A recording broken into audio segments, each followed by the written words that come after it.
Hello friends, कैसे हैं आप सभी। Bihar result target online classes में आप सभी का बहुत बहुत स्वागत है। दोस्तों, आज एक बार फिर से आप सभी के Bihar DElEd CBT base entrance exam 2022 के लिए साइंस से टॉप 30 ऑब्जेक्टिव प्रश्न लेकर के आ गया हूं, जो कि आपके बिल्कुल सिलेबस पर आधारित है। आप लोग एक एक प्रश्न को पूरे ध्यान से देखिएगा और याद करने की कोशिश कीजिएगा, क्योंकि दोस्तों आज का जो सिलेबस है वो बहुत ही ज़्यादा टॉप है। ठीक है, इस सिलेबस से आपको कुल 2 प्रश्न पूछे जाएंगे। ठीक है दोस्तों, इस सिलेबस से, सिर्फ इस सिलेबस से आपको 2 प्रश्न पूछे जाएंगे। और आपको पता है कि दोनों प्रश्न कितने नंबर का आएगा दोस्तों, तो दोनों प्रश्न आपको 3-3 नंबर का आएगा। तो टोटल जो है आपको 6 मार्क्स आपको इस सिलेबस से मिलने वाले हैं। आज वाली पार्ट से आपको 6 मार्क्स मिलने वाले हैं। और समझ लीजिए आज का जो पार्ट है जंतु एवं पादपों का आर्थिक विकास। ठीक है, जंतु एवं पादपों के आर्थिक विकास से संबंधित है। तो आप लोग जो है एक एक प्रश्न को अपने माइंड में एडजस्ट करने की कोशिश कीजिएगा। एक भी प्रश्न आपका अगर छूट गया, समझ लीजिए आपका जो है 3 मार्क्स चला गया और 1 मार्क्स माइनस से गया, आपको समझिए 4 मार्क्स चला गया। ठीक है, अगर दोनों प्रश्न चला गया तो समझिए 6। ठीक है, तो आपका 6 + 2 यानी 8 मार्क तो आपका चला ही गया। ठीक है, समझिए आपका 8 मार्क, तो 6 का तो 6 तो गया ही, लेकिन 1 मार्क्स जो एक्स्ट्रा कटेगा वो भी आपका मिला के आपको 6-7 मार्क आपका तो चला गया। ठीक है, तो इसलिए आप लोग जो इस क्लास को पूरे ध्यान से देखिएगा और A to Z प्रश्न काफी ज्यादा इंपॉर्टेंट है। ठीक है, तो चलिए इस मुख्य सेशन को शुरू करते हैं। ठीक है, और इससे पहले जान लीजिए, अगर आप लोग पहली बार बिहार रिजल्ट टारगेट पे आए हैं तो चैनल को जरूर सब्सक्राइब कर लीजिए। और साथ ही इस वीडियो को डिस्क्रिप्शन में जाइए, टेलीग्राम और व्हाट्सएप ग्रुप का लिंक है, सबको आप लोग ज्वाइन कीजिए अगर आप लोग बेहतरीन सफलता चाहते हैं डीएलएड सीबीटी एंट्रेंस एग्जाम में। ठीक है, देखिए फलों को कृत्रिम रूप से पकाने के लिए कौन सी गैस प्रयुक्त की जाती है। ठीक है, फलों को जो कृत्रिम रूप से पकाया जाता है उसमें कौन सी गैस प्रयुक्त की जाती है, एथेन, एसिटिलीन, प्रोपेन और मीथेन।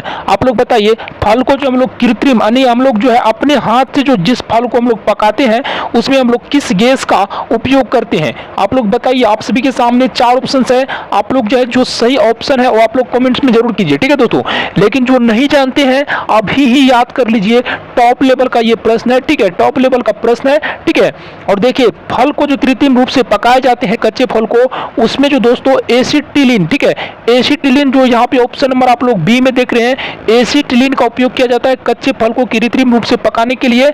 एसिटिलीन का उपयोग किया जाता है। आप लोग याद कर लीजिए, 100% वीवीआई प्रश्न है। ठीक है, इस सिलेबस का जितने भी प्रश्न है टोटल हम टॉप लेवल का प्रश्न इस सिलेबस में डाले हुए। ठीक है, दूसरा नंबर का जो प्रश्न आप सभी के लिए, दूसरा नंबर का प्रश्न भी काफी इंपॉर्टेंट है। कह रहा है प्रेबिन निम्न में किसका रोग है। ठीक है, प्रेबिन निम्न से किसका एक रोग है। देखिए ऑप्शन में रेशम कीट, ठीक है, ऑप्शन ए में रेशम कीट, ऑप्शन बी में मुर्गी, ऑप्शन सी में मधुमक्खी, ऑप्शन डी में जो एफिड्स। आप लोग बताइए कि पेम्ब्रिन, ठीक है, पेम्ब्रिन किसका एक रोग है। ठीक है, आप लोग जरूर बताइए पेम्ब्रिन किसका एक रोग है। ठीक है, अगर आप लोग जानते हैं तो ठीक है, नहीं तो आपके सामने आंसर है ही। तो पेम्ब्रिन जो है एक प्रकार के रेशम का रोग है, रेशम के कीट रोग है। ठीक है, रेशम के कीट रोग है। ठीक है, रेशम के कीट रोग को क्या बोलते हैं, प्रेम्बिन बोलते हैं। ठीक है, चलिए नेक्स्ट प्रश्न को हम लोग बढ़ते हैं। एक एक प्रश्न को आप लोग याद कर लीजिएगा, बहुत ही ज्यादा आपको हेल्प मिलेगा आपके डीएलएड सीबीटी में। ठीक है, देखिए प्रश्न है गेहूं की बोनी किस्म सर्वप्रथम किसने विकसित किया था। ठीक है, काफी इंपॉर्टेंट प्रश्न है, आप लोग याद कीजिएगा। गेहूं का जो बोना किस्म होता है सर्वप्रथम किसने विकसित किया।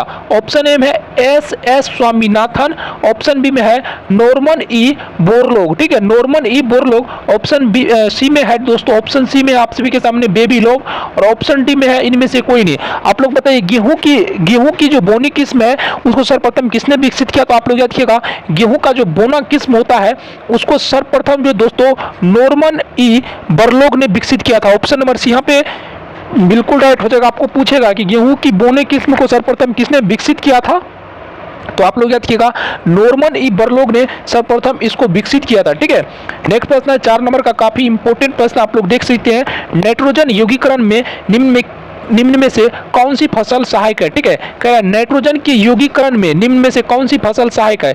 मकई, चावल, फली, गेहूं।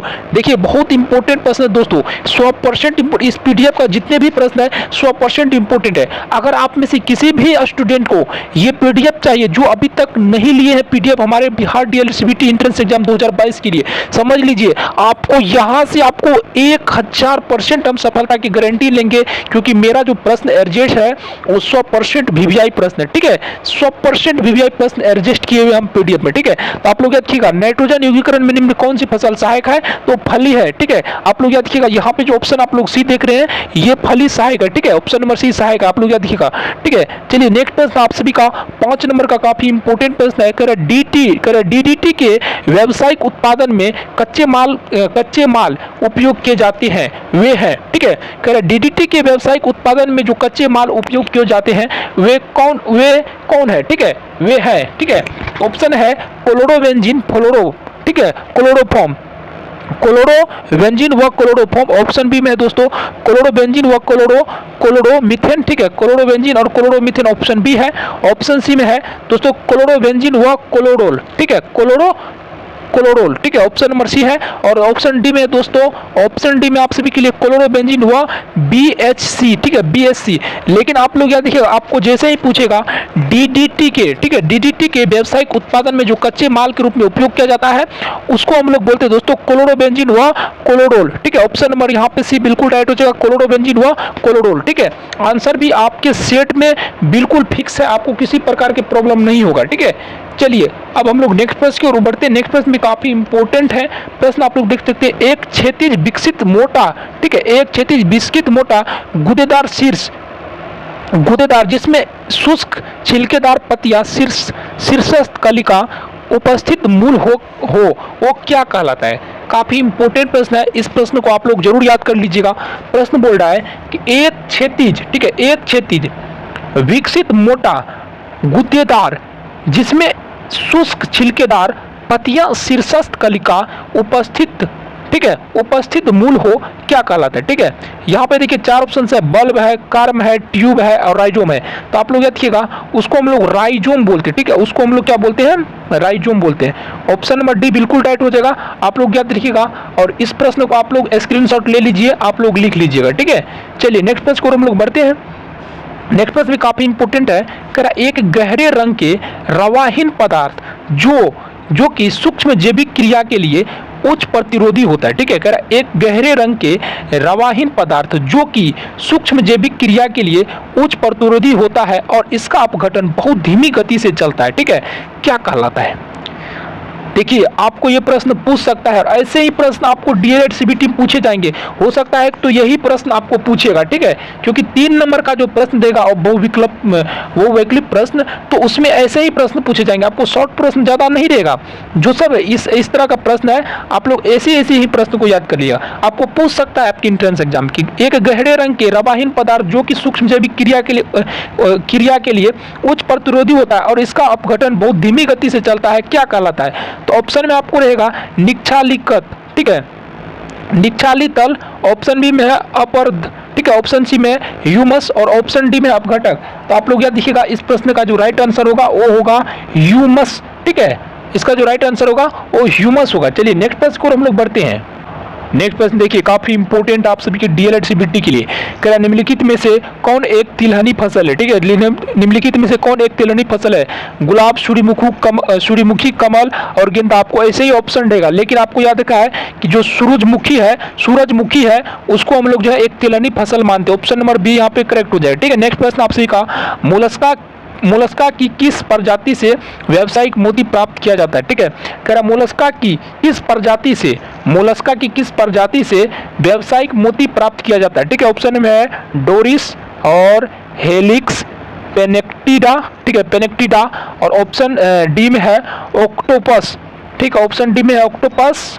ऑप्शन सी में है पेनेक्टिडा। ठीक है, और ऑप्शन बी में है हेलिक्स और ऑप्शन ए में है डोरिस। ठीक है, यहाँ पे 4 ऑप्शन है। मोलस्का की किस प्रजाति से व्यावसायिक मोती प्राप्त किया जाता है? तो आप लोग याद रखिएगा पेनेक्टिडा से। ठीक है, ऑप्शन नंबर सी बिल्कुल राइट हो जाएगा। चलिए नेक्स्ट प्रश्न को हम लोग बढ़ते हैं। 10 नंबर के प्रश्न काफी इंपोर्टेंट है। 10 नंबर के प्रश्न यहाँ पे बोल रहा है निम्नलिखित में से कौन चावल की किस्म का एक प्रसिद्ध जो है जैव पेटेंट है? ठीक है, निम्नलिखित में कौन सी चावल की किस्म का एक जैव कंटेंट है? ठीक है, एक प्रसिद्ध जैव कंटेंट है। ठीक है, तो देखिए पोन्नी, राजा भोगम, बासमती और सोना मासूरी। तो देखिए अभी जो चावल किस्म जो एक प्रसिद्ध जैव पेटेंट है, जो बढ़िया चावल है, उसको हम लोग बासमती मानते हैं। ठीक है, उसको हम लोग बासमती बोलते हैं। ठीक है, बासमती सबसे अभी इंपोर्टेंट है चावल में। ठीक है, 11 नंबर का प्रश्न है वर्मी कंपोस्ट। ठीक है, वर्मी कंपोस्ट एक पर्यावरण अनुकूली खाद मानी जाती है। ठीक है, वर्मी कंपोस्ट एक पर्यावरण अनुकूली खाद मानी जाती है जो प्राप्त किया जाता है कहाँ से? वर्मी कंपोस्ट एक पर्यावरण अनुकूलित खाद मानी जाती है जो प्राप्त कहाँ से किया जाती है? चींटियों से। ठीक है, ऑप्शन ए में आप सभी के लिए चींटियों से, ऑप्शन बी में है नेमेटोड से, और ऑप्शन सी में केचुआ से, ऑप्शन डी में है टर्माइट से। ठीक है, ऑप्शन डी में है टर्माइट से। तो आप लोग क्या वर्मी कंपोस्ट पर्यावरण अनुकूलित खाद मानी जाती है जो केचुआ से प्राप्त किया जाता है। ऑप्शन नंबर सी बिल्कुल राइट हो जाएगा, आप लोग याद रखिएगा। ठीक है, बाकी जो भी स्टूडेंट पीडीएफ चाहिए जिनको भी, आप लोग सभी हमारे दिए गए व्हाट्सएप नंबर पे आप लोग मैसेज कीजिए। ठीक है, आप लोग अगर बेहतरीन सफलता चाहते हैं तो हमारा पीडीएफ से आप लोग जो है जरूर स्टडी कीजिए। ठीक है, नोरिस एवं जोंक किस संघ के जंतु है? ठीक है, नोरिस एवं जोंक किस संघ के जंतु है? ऑप्शन ए में नीमेटोडा, ऑप्शन बी में है प्लेटी हेलमिनथीज, ठीक है, हेलमिनथीज, और सी में है एनिलिडा, और डी में है आर्थ्रोपोडा। ठीक है, डी में है आर्थ्रोपोडा। तो आप लोग बताइए नोरिस एवं जो किस किस्म के, ठीक है, जो किस संघ के जंतु है? तो आप लोग देखिएगा एनिलिडा, ऑप्शन नंबर सी बिल्कुल राइट हो जाएगा। आपको पूछेगा नोरिस एवं जो किस संघ के जंतु है, तो आप लोग देखिए एनिलिडा, ऑप्शन नंबर सी बिल्कुल राइट हो जाएगा। और देखिए बोस इंडिकस, ठीक है, बोस इंडिकस किसका वैज्ञानिक नाम है? बोस इंडिकस किसका वैज्ञानिक नाम है? बिल्ली, कुत्ता, गाय, सरसों, मटर। तो आप लोग देखिए बोस इंडिकस जो है गाय का वैज्ञानिक नाम है बोस इंडिकस। ठीक है, बोस इंडिकस किसका वैज्ञानिक नाम है? तो गाय का वैज्ञानिक नाम है। आपके सिलेबस में वैज्ञानिक नाम से भी संबंधित प्रश्न दिया गया है। बोस इंडिकस किसका वैज्ञानिक नाम है? तो गाय का है। ठीक है, 14 नंबर का प्रश्न है 4 जगत वर्गीकरण किसने किया? ठीक है, 4 जगत का वर्गीकरण किसने किया? लिनियस, हैकल, वेल्टी, ठीक है, विल्टेकर और कॉम्प्लेंट। ठीक है, कॉम्प्लेंट किसने 4 जगत का वर्गीकरण किया था? आप लोग देखिएगा कॉम्प्लेंट। ठीक है, कोपलैंड ने 4 जगत का वर्गीकरण किया था, आप लोग याद रखिएगा। ठीक है, ऑप्शन नंबर यहाँ पे डी बिल्कुल राइट हो जाएगा। ठीक है, डी, कोपलैंड ने 4 जगत का वर्गीकरण किया था। ठीक है, चलिए अब हम लोग नेक्स्ट प्रश्न को बढ़ते हैं। नेक्स्ट प्रश्न भी काफी इंपॉर्टेंट आप सभी के डीएलएड सीबीटी एंट्रेंस एग्जाम 2022 के लिए। नेक्स्ट प्रश्न आप सभी के लिए 15 नंबर का प्रश्न, मच्छर किस संघ के जंतु है? 100% इंपॉर्टेंट प्रश्न है, मच्छर किस संघ के जंतु है, ये आप लोग याद रखिएगा। तो मच्छर जो है आर्थ्रोपोडा संघ के जंतु है। आप लोग याद रखिएगा मच्छर आपको आर्थ्रोपोडा संघ के जंतु है, इसमें सब गलत हो जाएगा। मच्छर जो है आर्थ्रोपोडा संघ के जंतु है, ऑप्शन नंबर यहाँ पे बिल्कुल राइट हो जाएगा। आप लोग याद रखिएगा, अपने दिमाग में एडजस्ट कर लीजिएगा।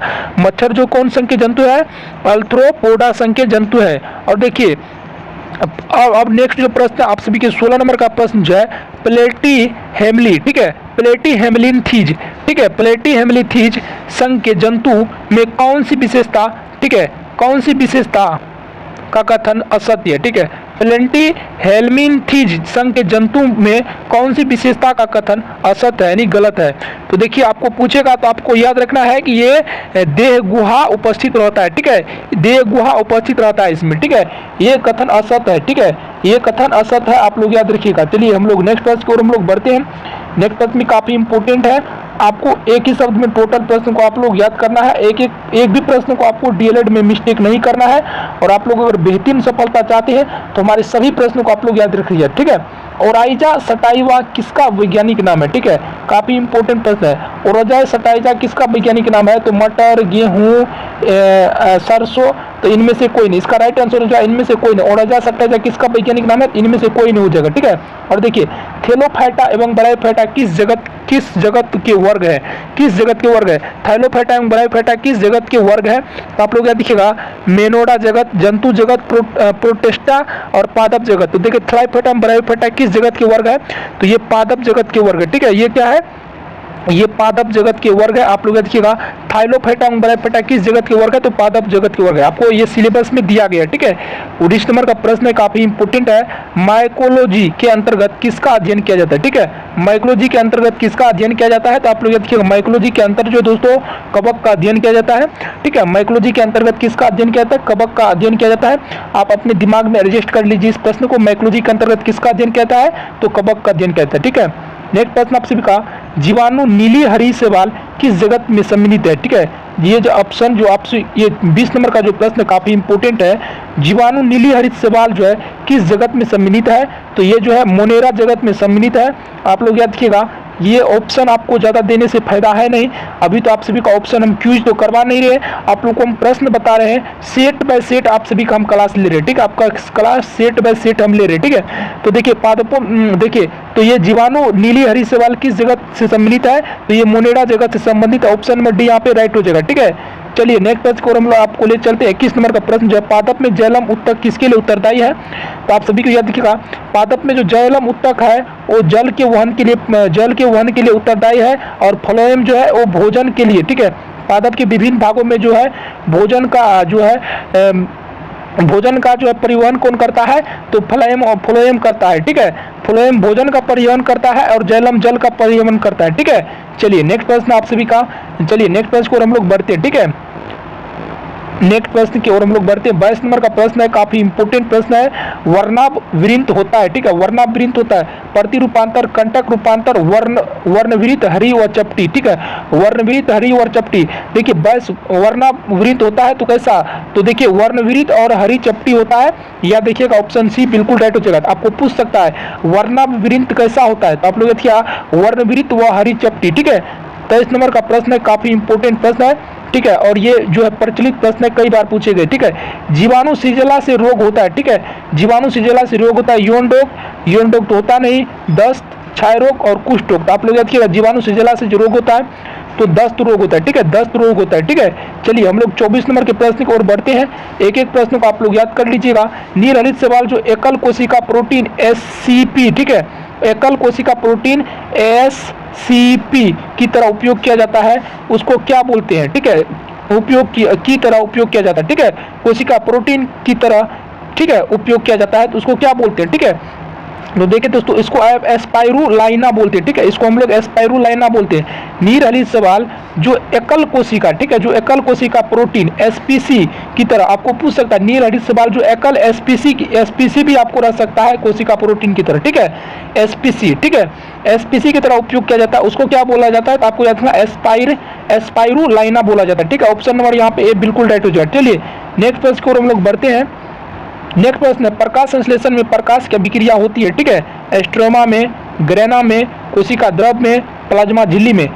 तो आप लोगों के प्रकाश संश्लेषण में प्रकाश की जो अभिक्रिया होती है वो एस्ट्रोमा में होती है। ऑप्शन नंबर बिल्कुल राइट हो जाएगा, ठीक है। ये आप लोग यहाँ से आपको जितने भी प्रश्न बता रहे हैं 100% आपकी DLED CBT के लिए इंपोर्टेंट प्रश्न है, ठीक है। निम्नलिखित में से कौन सा एक परजीवी सिर्फ किसी मेजबान जीव यानी होस्ट ऑर्गेनिज्म, ठीक है, होस्ट ऑर्गेनिज्म की कोशिकाओं के भीतर ही प्रजनन करता है, ठीक है। निम्नलिखित में कौन सा एक परजीवी जो कि सिर्फ मेजबान जीव, ठीक है, मेजबान जीव होस्ट परजीवी की कोशिकाओं के भीतर ही प्रजनन करता है। इंपोर्टेंट प्रश्न है और ऐसे ही प्रश्न आपको पूछे जाएंगे, 100% इंपोर्टेंट प्रश्न है। आप लोग इस प्रश्न को याद कर लीजिए, हो सकता है तो आपको ये 3 मार्क्स प्लस दे सकता है आपके एंट्रेंस एग्जाम में, ठीक है। तो आपको जैसे ही पूछेगा कि निम्नलिखित में कौन सा परजीवी किसी मेजबान जीव यानी होस्ट ऑर्गेनिज्म कोशिका के भीतर ही प्रजनन करता है, तो आप लोग याद रखना है वायरस, ठीक है, वायरस।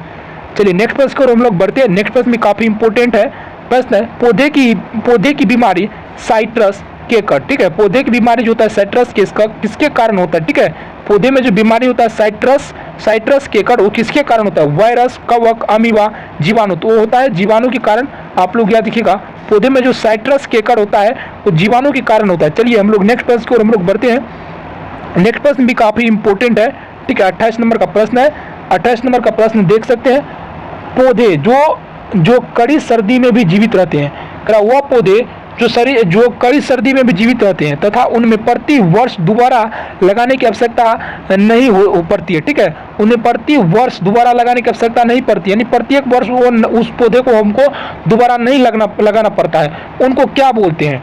ऐसे प्रश्न आपको पूछेगा। ठीक है, ये क्योंकि आपके सिलेबस में आधारित प्रश्न है। यहाँ पे देखिए 4-5 प्रश्न इंपोर्टेंट निकला है, सिर्फ 30-28 तक में 4 प्रश्न इंपोर्टेंट निकल चुका है। पौधे जो सर्दी में भी जीवित रहते हैं और उन्हें प्रतिवर्ष लगाने की दोबारा आवश्यकता नहीं पड़ती है, उनको क्या कहते हैं? देखिए, बारहमासी पौधा, 12मासी पौधा, मासिक पौधा, 2 वर्षीय पौधा, छमाही पौधा। तो यहाँ तो बिल्कुल राइट है, यहाँ पे 12मासी पौधा है। ठीक है, जो 12 मास रहता है। ठीक है, सभी मास उत्पन्न होता है। ठीक है, इसको हम लोग 12मासी पौधा बोलते हैं, 12मासी पौधा बोलते हैं। ठीक है, इसको हम लोग गाँव में 12मसिया भी बोलते हैं। ठीक है, 12मसिया भी बोलते हैं, जो कि हर वर्ष जो है उसको लगाने की दोबारा आवश्यकता नहीं पड़ती। तो ऑप्शन नंबर यहाँ पे बिल्कुल राइट हो जाएगा। ठीक है, देखिए फूलदार पौधे जो बीज को सुरक्षित रखने हेतु फल विकसित करते हैं, उनको क्या बोलते हैं? ठीक है, कह रहा फलदार पौधे जो बीज को सुरक्षित रखने हेतु फल विकसित करते हैं, उनको क्या कहते हैं? ठीक है, देखिए जीर्मोस्पर्म ऑप्शन बी में आप सभी के लिए काफी इंपॉर्टेंट है।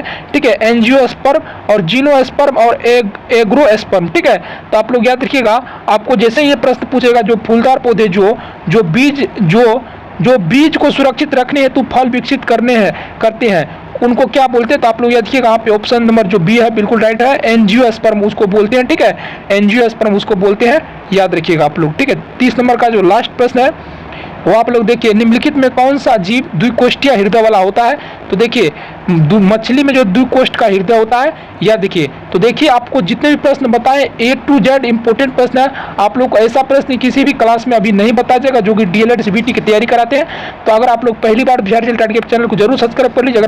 अगर किसी भी पर्सन को मेरा PDF चाहिए तो आप दिए गए व्हाट्सएप नंबर मैसेज कीजिए। डिस्क्रिप्शन में टेलीग्राम और व्हाट्सएप ग्रुप का लिंक उनको भी ज्वाइन कर लीजिए। कल जो होगा, कल 31 नंबर के प्रश्न से हम लोग पढ़ेंगे। धन्यवाद, मिलते हैं नेक्स्ट में, तब तक के लिए जय हिंद, वंदे मातरम।